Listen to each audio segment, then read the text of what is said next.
Hey folks, how are you today? I'm glad that you're back. So, somebody asked me the other day if curb appeal really needs to be done, and if it does, what would be some of the stuff that would be minimal as far as it's concerned? Well, first of all, anytime that you're doing any kind of improvement, you can expect to pay for those improvements, either out of pocket or at the closing table. So, say for instance, you don't want to put any more money into it, and I come to you for a listing, and I say, well, some of this has to be done. And you'll ask if it can be done and then be taken out of closing. Well, yes, it can. But there's also something else is that if it's done and then you aren't able to get to the closing, you're still going to owe me the money in order to do all of the landscaping. And a lot of people don't understand that. They just say, well, we didn't close, so I don't owe you any money on any of the landscaping or anything. Well, that's a risk, but I have you sign a contract in order to understand that it's not free and it is for the benefit of you, the seller. So, anyway, I just wanted to go over that first of all. Secondly, um, well, increasing your property value can appeal to certain people. You have to understand that whenever you walk into a restaurant, you see the Big Mac and it's like this big, huge thing and it's about that thick. And then, you're like, oh, I think I'm going to get one of those. And then when you get it, there's like a small itty bitty hockey puck of a burger and, that kind of thing. You actually buy based on what your eyes tell you, not on what, you basically your eyes make the story of, hey, that's going to be a great burger. It's going to taste good. And that's what you buy on. So within the first 7 seconds of somebody pulling up to the house, they will say yes or no right then and there. And then they will go down through and do check marks after that, a long line of check marks saying, okay, does it suit my needs here? Yes. Does it suit my needs there? Yes. Does it suit my needs here? Yes. So the important thing to understand is that uh, curb appeal is going to be that first 7 seconds that people come and see the house. So, how would you go about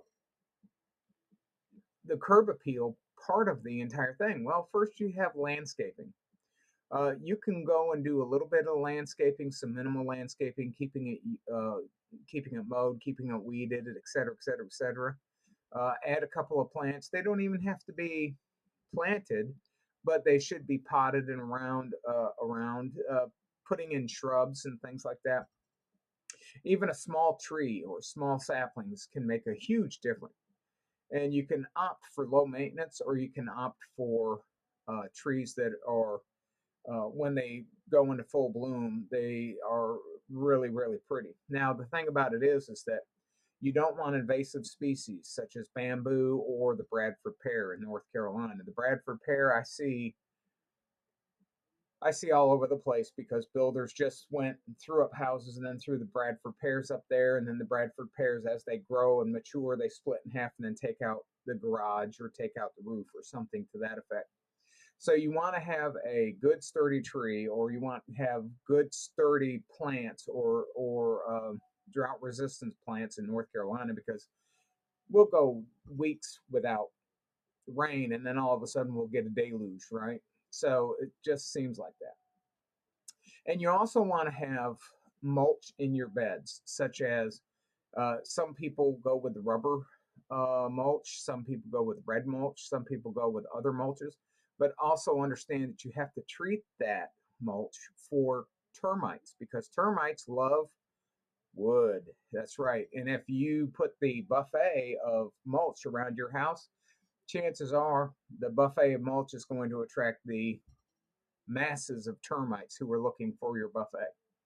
Um, Next, you want to pressure wash. Pressure wash the outside of your house. Pressure wash uh, your driveways. Pressure wash your sidewalks. Pressure wash, your porches and decks and stuff like that. It removes the dirt, the film, the mold, and the mildew and everything else, and it gives it a really good fresh look. Once it's pressure washed, then you want to also repaint it. So you have the whites and the battleship grays and the stuff like that, so it pops. And then Say for instance, if you got that one or two or three poles um, in your porch, you want to replace those and then get those painted all the same so it looks really nice. Now, on the roof side of it, you wanted to actually have somebody take a look at that because there may be a couple of shingles that might be needing to be replaced, and there may be some loose siding or something like that. You don't know what happens when a storm blows through, so it's important to have that taken looked at, and then have those shingles and whatnot replaced. And sometimes you might want to get a roofing guy to go up there and say, yeah, you got a 22-year roof and it's getting ready to be, you're going to have to get it replaced, because then you can you know, you understand and know that you may have to come down on the price. You also want to make sure that your gutters are clean and intact and everything is working and your downspouts are actually moving water away from your house. And then that way people have an understanding that you have taken the steps in order to make sure that no water gets underneath the house, because water is an enemy underneath the house. And sometimes you want to upgrade your front door. I've seen full glass doors, and I've seen full steel doors, and I've seen full doors that they've painted about 6 times with different colored paint. Each one of those doors you probably want to take a look at, and if it's askew, and you also want to take a look at your foundations too, because it might be that you have to put a bottle jack up there to get that door so it's square instead of cockeyed, because in North Carolina we like to settle. But it's irrelevant because really it's all up to you. If you don't want to replace the door, don't replace the door. But it will increase the value of that buyers will bring to you if you replace doors or add lighting or change out the lightings. I'm sure everybody loves the 1980s brass colored lightings. No. So if you replace those, then you will be in a much better position.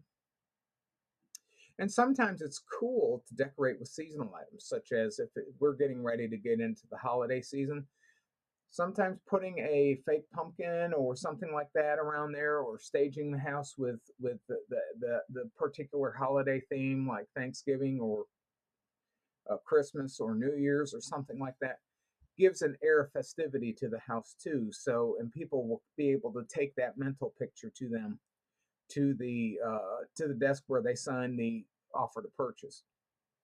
The next thing you want to do is kind of take a look at the cracks and the gouges and whatnot in the driveways and pathways. Sometimes you have tree roots that will break your concrete and whatnot, and that's okay. But sometimes what you need to do is you just need to go ahead and grind that down and then and patch it so it looks pretty good. And sometimes you want to add pavers and stones, and they can add a touch of elegance to a house. And in some cases, even the small things will increase the amount of money that comes into a house because they are impressed that you actually took the steps to do so. Update your house numbers on the mailbox so they match with the same font, or they match with the same elegance. On the side of our house, we have the numbers in a fancy font, and then on the mailbox we also have it written in a fancy font. Um, and it's great if you can find somebody who can do calligraphy, or find those things that are calligraphy and put them on the box themselves or put them on the house themselves. In some cases, just repainting or replacing the mailbox for the extra touch, and then putting the numbers on the side post. Fencing and gates, you want to make sure that all your fencing and gates are fixed, so anything that's lopsided or broken or leaning is straightened back up, leveled, and repaired. And sometimes a fresh coat of paint will also help you with that. Anyway, is it really needed? Well, no, but what you have to do is you have to take the market into consideration. Is somebody going to come in and say, oh, well, I will put a fresh coat of paint in that so it suits our needs? You'll always get that. Will somebody buy an almond colored avocado stove? Yeah, sometimes, but they will replace it with something else. Anyway, is it needed? No. Is it a good thing for you to get it? Yeah, it's a good thing. Um, and it will increase the value over time in a buyer's mind. And in some cases, a buyer may come in and say, I don't like yellow walls, so we prefer to do gray. And it gives them the opportunity to negotiate accordingly. Investors and people looking for fixer uppers, they don't prioritize any of that because they're already going to come in and they're going to fix all of that. And they're going to give you a price based on what they see, and they're going to adjust their offer to purchase accordingly. So don't think that a buyer doesn't see what you have and won't adjust the price accordingly. So if you have like uh, $1 million house and it's all yellow beige like that, and it really does not, in a luxury house, beige is almost like oil and water. It does not belong. Um, and some people say, well, we have this white beige. Beige, when you say earth tones in a luxury home, it sends shivers down some people's spines. So it's important to understand that if you have white walls in a luxury luxury house, paint white. Um, some buyers are looking for move-in ready condition, and they'll be marketing. They should be marketed to that, and they will prioritize that curb appeal. So if you just mow the yard and you don't do anything else but weed eat and mow the yard, then you're going to attract the weed eat and mow the yard folks. If you actually do the landscaping where you have the mulch and you have the plants and you have the azaleas out and they bloom and everything else, that's why spring is such an important time. It's because all of those flowers are blooming and all of that is out there. Mother Nature is actually doing the marketing for you. Uh, as like I said, investors, they don't care so much as about what anything else is because they've already got a preconceived notions as to what they're going to do. And it also depends on buyers' conditions or the market conditions. When inventory is low and the number of buyers who are dying to buy a house or just tripping over themselves to buy a house, they're willing to overlook minor cosmetic flaws, but they are not willing to overlook major repairs. And what I mean by major repairs is the roof, the air conditioning system, the plumbing, the electrical, those kind of things that should be taken care of before the house is put on the market. High competition amongst buyers and among sellers means that your home needs to stand out visibly. I mean, you have a choice between a Yugo that's been polished to the point where it's so bright that it's blinding, or a Rolls Royce that is so dull and dirty and filthy.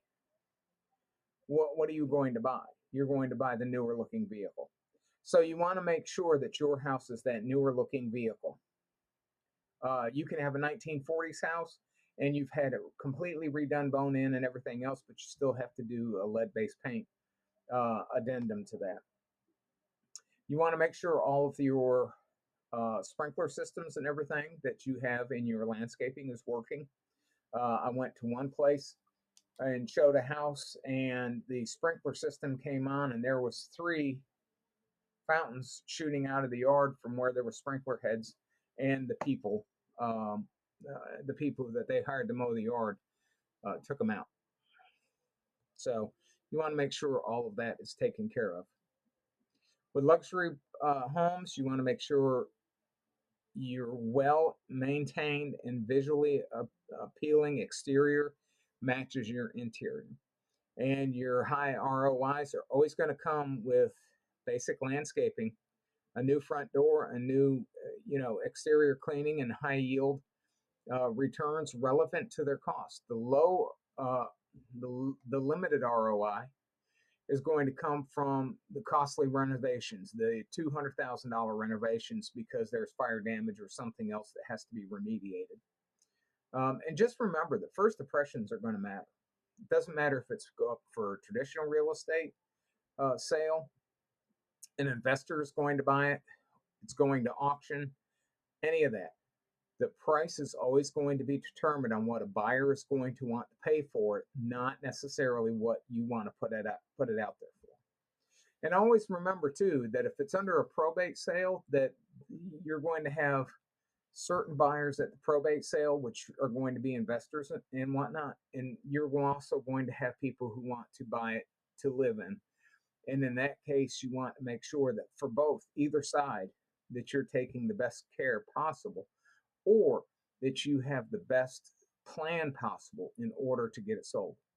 I am Matt Price. I am your auctioneer and I am your real estate broker. If you give me a call, 919 614 6288, we will have a solution for you.